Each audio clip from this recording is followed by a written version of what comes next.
Hi guys, நான் தான் உங்க பரணி பாலா. இன்னைக்கு நான் ஒரு இன்ட்ரெஸ்டிங்கான டாபிக் பத்தி எக்ஸ்பிளைன் பண்ண போறேன். என்னன்னா, நம்மளோட நெயிலுக்கும் அதாவது நகத்துக்கும் ஹார்ட்டுக்கும் ஏதாவது சம்மந்தம் இருக்கா? ஆமாங்க, நம்மளோட நெயில்ல ஏற்படுற கொஞ்சம் டிஃப்ரென்ஸ் சேஞ்சஸ் கூட நமக்கு ஹார்ட்ல ப்ராப்ளம் இருக்கு அப்படின்னு க்ளூ கொடுக்குது.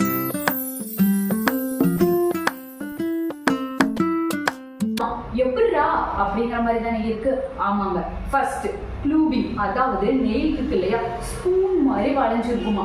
அந்த மாதிரி கண்டிஷன்ஸ் இருந்துச்சுன்னா நம்மளோட ஹார்ட்லயோ லங்லயோ அதாவது நுரையீரல் ப்ராப்ளம் இருக்கு அப்படின்னு சொல்ல வருதாமா. ரெண்டாவது என்னன்னா, நம்மளோட நெயில் நகத்துக்கு உள்ள ஒரு சின்ன கோடு மாதிரி ப்ரௌன் ஆர் ரெட் கலர்ல, சிகப்பு கலர் இல்லைன்னா ப்ரௌன் கலர்ல இருக்குமா. அந்த மாதிரி இருந்துச்சுன்னா நம்மளோட ஹார்ட் இருக்குல்ல, வால்வு, அந்த வால்வ்ல டிஃபெக்ட் இருக்குன்னு அர்த்தமா. மூணாவது என்னன்னா, நம்மளோட நெயில் ப்ளூ கலரா இருக்கும். அந்த மாதிரி இருந்துச்சுன்னா சைனோசிஸ், அதாவது ஹார்ட்டுக்கு ஆக்சிஜன் சப்ளையே கம்மியா இருக்குது.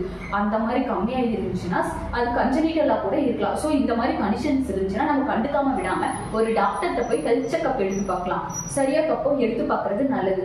ஸோ இந்த மாதிரி இன்ட்ரெஸ்டிங்கான வீடியோஸ் வேணும்னா நம்மளோட சேனலை சப்ஸ்கிரைப் பண்ணுங்க. மறக்காம பெல் ஐக்கானே அழுத்துங்க. Love you guys and love your heart guys. Thank you.